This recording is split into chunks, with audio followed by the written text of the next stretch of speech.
La carta a los Hebreos. El autor de esta carta es anónimo, y la gente se ha preguntado por mucho tiempo si Pablo la escribió o si quizá fue alguno de sus colaboradores, como Bernabé o Apolos. Pero la realidad es que no lo sabemos. En el capítulo 2 descubrimos que el autor tuvo una relación de primera mano con los discípulos que caminaron con Jesús. Así que sabemos que esta carta está anclada en la enseñanza de los apóstoles. Tampoco sabemos cuál era la audiencia de esta carta, ni siquiera dónde vivían.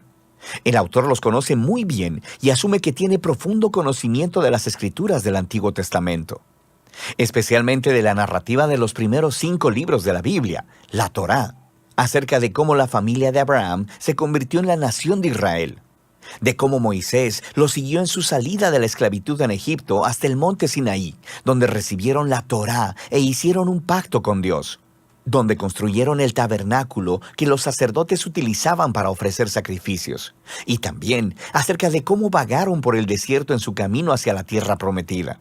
El autor simplemente espera que los lectores conozcan todos los detalles de estas historias, así que lo más probable es que la audiencia esté compuesta de judíos cristianos, y de ahí viene el nombre de la carta. El capítulo 10 nos da pistas que indican que esta comunidad de iglesia estaba enfrentando persecución y hasta prisiones por su asociación con Jesús. Algunos en la comunidad estaban alejándose de Jesús y abandonando la fe por completo, y eso explica el propósito y la estructura de esta carta. Primero tenemos una breve introducción, seguida de 4 secciones donde el autor compara y contrasta a Jesús con personas y eventos claves de la historia de Israel. Primero, se compara a Jesús con los ángeles en la Torá. En segundo lugar, con Moisés y con la tierra prometida. En tercer lugar, con los sacerdotes y con Melquisedec. Y finalmente, con los sacrificios en el pacto. El autor tiene 2 objetivos principales en todos estos contrastes. El primero es elevar a Jesús como superior a cualquier otra persona o cosa, mostrando que Jesús es digno de toda su confianza y devoción. Pero su segundo objetivo es retar a los lectores a permanecer fieles a Jesús a pesar de la persecución. Así que cada sección incluye una fuerte advertencia de no abandonar a Jesús.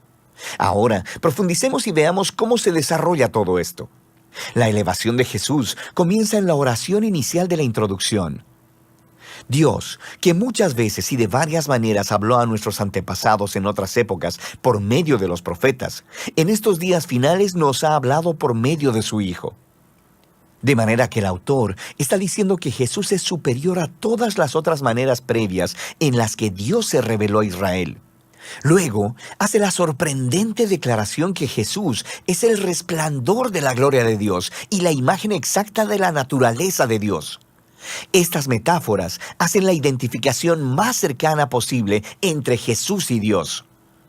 Así que Jesús es a Dios lo que los rayos de luz son al sol, o Jesús es lo que la impresión en la cera es al sello de un anillo. Para este autor no hay Dios aparte de Jesús.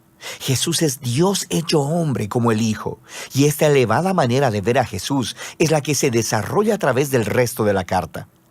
En la primera sección, el autor compara a Jesús con los ángeles, lo que podría parecer un poco extraño. ¿Por qué ángeles? En la tradición judía se enseñaba, basado en Deuteronomio 33:2, que la Torá y las palabras de Dios fueron entregadas a Moisés en el monte Sinaí a través de ángeles. Así que al decir que Jesús es superior a los ángeles, el autor está declarando que Jesús y su mensaje de buenas nuevas son superiores a todos los mensajeros anteriores de la palabra de Dios. De manera que la primera advertencia fluye de este mismo punto. Si Israel fue llamado a prestar atención a la Torá, la cual fue entregada por ángeles, ¿cuánto más deberíamos prestar atención al mensaje que fue anunciado por el Hijo de Dios? Y no solo eso, debido a la condición de superioridad de Jesús con respecto a los ángeles, cuán asombroso es que Él entregara ese estado tan alto para convertirse en hombre, morir y sufrir. En Jesús vemos la gloria de Dios en mayor grado y su gran humildad al Jesús unirse compasivamente al trágico destino de la humanidad. En los capítulos 3 y 4, el autor continúa diciendo que Jesús es superior a Moisés, quien guió a Israel a través del desierto y quien construyó el tabernáculo. Jesús también es el líder del pueblo de Dios, pero en él no vemos el constructor de una simple tienda de campaña, sino de toda la creación. Luego, el autor vuelve a contar la historia de cómo los israelitas se rebelaron contra Moisés en el desierto y perdieron su oportunidad de entrar al reposo que Dios les ofreció en la tierra prometida. Así que aquí viene la segunda advertencia. Si Jesús es mayor que Moisés, ¿cuán mayores serán las consecuencias si nos rebelamos contra Él? Nosotros también estamos en una clase de desierto donde tenemos que confiar en Dios para el descanso futuro en la nueva creación de Dios. Así que asegurémonos de no rebelarnos, como lo hizo Israel en el desierto, y perdamos la generosa oferta de Dios para entrar en su nueva creación. En los capítulos del 5 al 7, el autor compara a Jesús con los sacerdotes que vienen del linaje de Aarón. Su rol era representar a Israel delante de Dios y ofrecer sacrificios que expiaran o cubrieran los pecados del pueblo. Pero él señala que los sacerdotes eran ellos mismos personas imperfectas, así que debían ofrecer sacrificios constantemente por sus propios pecados, así como por los pecados de todos los demás. Algo más era necesario, así que él declara que Jesús es ese algo más.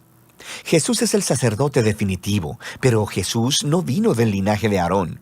Jesús era un sacerdote según el orden de Melquisedec, ese sacerdote y rey misterioso de la antigua Jerusalén, quien aparece en las historias de la vida de Abraham. También encontramos en el Salmo 110 que el rey mesiánico del linaje de David sería un sacerdote según el orden de Melquisedec.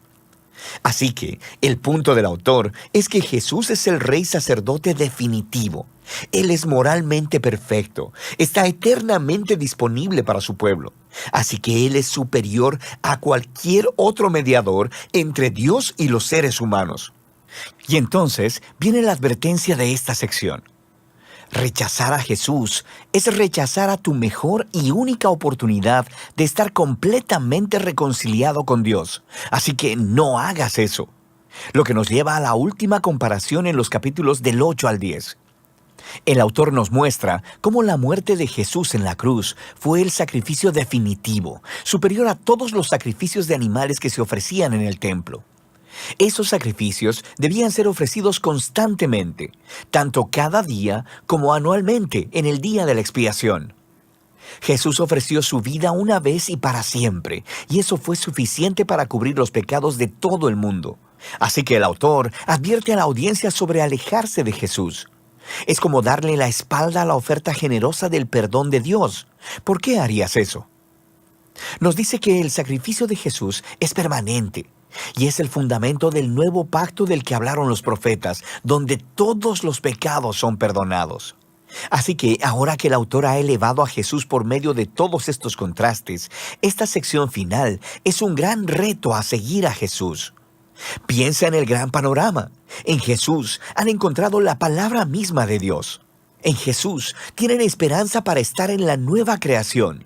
Jesús es su eterno sacerdote. Él es el sacrificio perfecto. Así que ahora ellos deben seguir a todos los grandes modelos de la fe que se encuentran en la historia de las Escrituras y deben permanecer fieles a Jesús, confiando que a pesar de cualquier dificultad y persecución, Dios no abandonará a su pueblo.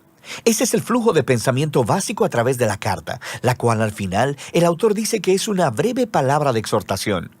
Aquí hay algunos otros consejos para leer esta carta.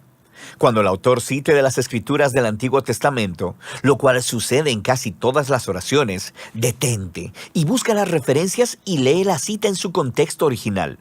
Y a veces te confundirás, pero en la mayoría de las veces podrás ver conexiones geniales que de otra manera nunca hubieras notado, así que vale la pena el esfuerzo. También deberías saber que estos pasajes de advertencia te pondrán incómodo, y ese es el punto. No están ahí para asustarte. Están ahí para mostrarte que rechazar a Jesús es tonto, porque Él es asombroso. Estas advertencias sirven al propósito principal de la carta: mostrar que Jesús es la revelación definitiva del amor y la misericordia de Dios. Y de eso se trata la carta a los Hebreos.